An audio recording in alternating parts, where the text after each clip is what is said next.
Good morning, everybody. I work at a company called Infusion, just a block away, and we actually have a similar mission to other companies that have spoken this morning.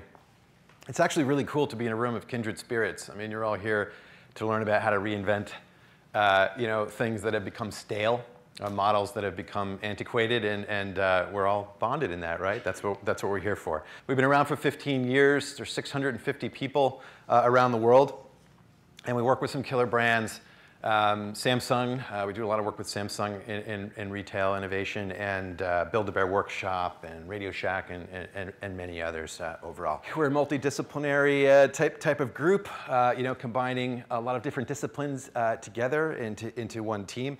But in the upper right there, just mildly, oh, there it is. We work with a vast ecosystem of partners to get any of this stuff done. Those of you who actually execute know you've got to orchestrate a whole bunch of things, to pull off a store of the future or any digital initiative that actually touches the physical world, because you really are often bumping up against those antiquated structures and really trying to be a change agent to make things happen overall. Well, the world's full of these kinds of models, and I'm just going to throw one up here really quickly. To do this thought exercise for IKEA, I was fortunate enough to get IKEA. You've got to understand the brand promise, what's unique about them, so that you're not just using technology as a cut and paste into that. You've got to have a unique consumer insight, of course, and IKEA was a little bit closer to the mark because I've shopped there. Many of you have as well. Thinking about how to use technology to create more loyalty and a better brand experience and map it to these really great trends that PSFK has identified. And then, of course, you have to understand technology, what platforms may already exist within that company overall. And the kind of work that we do, and I loved hearing it, it was really cool, the word platform has come up often. I come out of design, I love immersing myself in a great brand experience. That is actually what I get up in the morning to do. But if you actually don't think about it as a scalable platform, very often your company, or if you're in a service business like me, your clients, will not get too excited because many of them have to deploy these things in hundreds of locations, around the world often overall. So at Build-A-Bear Workshop, which was one of our clients, where we created this build your next best friend, experience overall. We got to come up with the adult version of that, But to be able to actually build a teddy bear, a commodity, but turn it into an actual experience was really quite marvelous, for us to be able to do. But that kind of experience was able to get a measurable 20 to 30% increase in in-store sales. And I saw a slide here earlier. I thought that was great. That actually, also talked about some stats. Share those metrics out with the world, because there's a lot of trepidation, and there's, to Piers' point before, Viva la revolution. We need to really, use metrics to convince people to actually start to move the needle on retail innovation and deliver tailored experiences that help drive sales. And in the case of Build-A-Bear, it was really unlocking unique experiences for kids. If it's your birthday and you enter your birthday on a squishy cake, your whole experience is different from the kid next to you. And we all want that. Even, the inner child in us as adults wants a unique experience. Okay, now let's talk about going to IKEA for a second. It's a mission. So let's think about the experience. And I think that most of us, in the business like to think about the consumer journey overall. Let's start with parking, the first nightmare. If you're going to IKEA on a weekend, good luck. You're really going to be driving around for a while trying to find spaces. But let's get more time in the store and less time trying to get in the store. So this just basic idea is, hey, let's use solar-powered green technology, signs, and sensors to be able to tell you, well, how many spaces are available in that lane. Now, this isn't an idea that could be unique to IKEA. I think, frankly, anybody who has to deal with parking, malls, like David Blumenfeld has to do with Westfield, parking can be a massive pain in the butt. And it's not thought of as like, oh, it's not my problem. But you know what? It's the very first touch from the brand. So some signage, actually, simple signage, that actually says, hey, of 20 spaces, 12 are available. Increase my odds and opportunities, reduce arguments in the in the parking lot.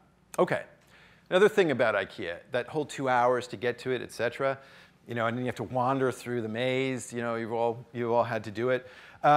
This idea is really based on the insight. You've got a very affluent, educated audience, a very IKEA audience in major urban centers, and because of the real estate costs, that's why they're out, in the boonies to some extent, overall to make it cost efficient for them. This idea is just simply about, leaning into this idea of micro stores for IKEA, which is kind of like counter, on one level, but the cost of monitor technology, the ability to cover a wall with, interactive screens, as we've already seen even from David's initial super giant iPad tests, which are kind of cool, is the idea like if you're shopping for things, you want to see them at scale, right? You don't want to look at them on a tablet. You want to see like, wow, that lamp is a lot taller than I thought. And as the cost of LCD and screen technology continues to come down, I believe very strongly you're going to start to see a lot more of surfaces coming alive and being not just billboards and annoying things, but opportunities actually to have really great and immersive brand experiences.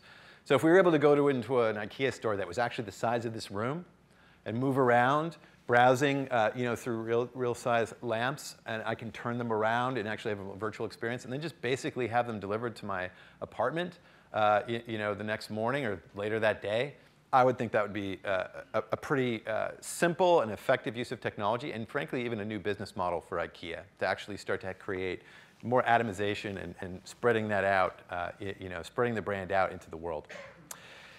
So there's just so much material in IKEA, and even as a designer, I get overwhelmed by it. Well, does this lamp go with this? And so, IKEA realizes that, and they already have designers, that actually create, obviously, their materials.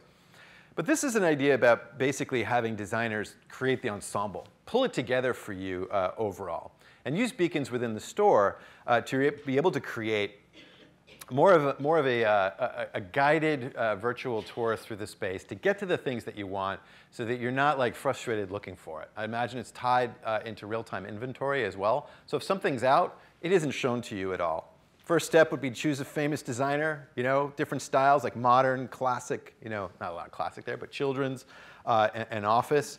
Pick a design, pick a room. And BLE beacons, Bluetooth low energy beacons, could enable that experience as you move through, and you can track each unique customer as they move through a guided sensorial tour of the IKEA store, right? Taking it to a different level. Another idea, as I said before, obviously they have a business model where they pass all the drudgery onto you. So you have to go into the back, and you're spelunking through all the stuff, in the back room overall. And this idea is really, as you arrive, if you want to pay a little bit extra for this service, maybe it's offered for free at low traffic times. Maybe it's $8, during high traffic times. But it will wirelessly pair you with an IKEA employee. Kind of like, and we sync our devices. Well, why not sync people? So I would actually be synced to somebody in the warehouse who would actually move around and collect my merchandise in real time as I just simply, tapped my phone on a device. Would I like a personal assistant? Yes, I actually would.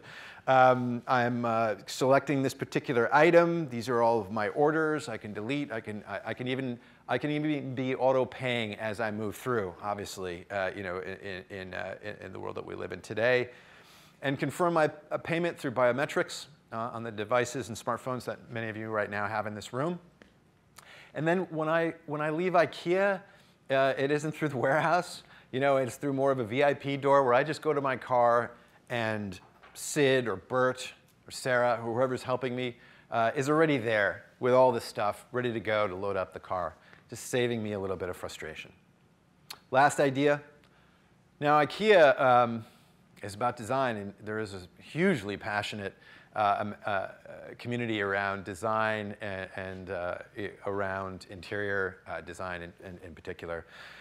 Just some inspiration, overall. We think we can tap into this, this passion by really creating in that idea that I started with far more expression of the people who actually have embraced the IKEA brand and really care about design, and actually want to share their ideas about how they've used IKEA products to transform their spaces. Small spaces, big spaces, what lamp goes with what, and even create a local help network. I'm looking for someone to actually build a koi pond in my backyard, in New Haven, Connecticut. Now, if I'm in the New Haven, Connecticut store, connect me to somebody who's got some talent, right there.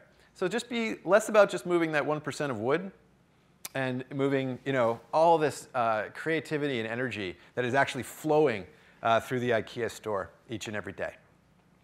And just closing very quickly, hopefully I did okay on time.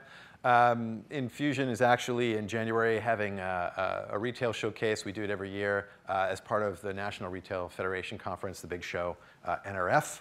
And you can reach us at that email address below if you'd like an invitation.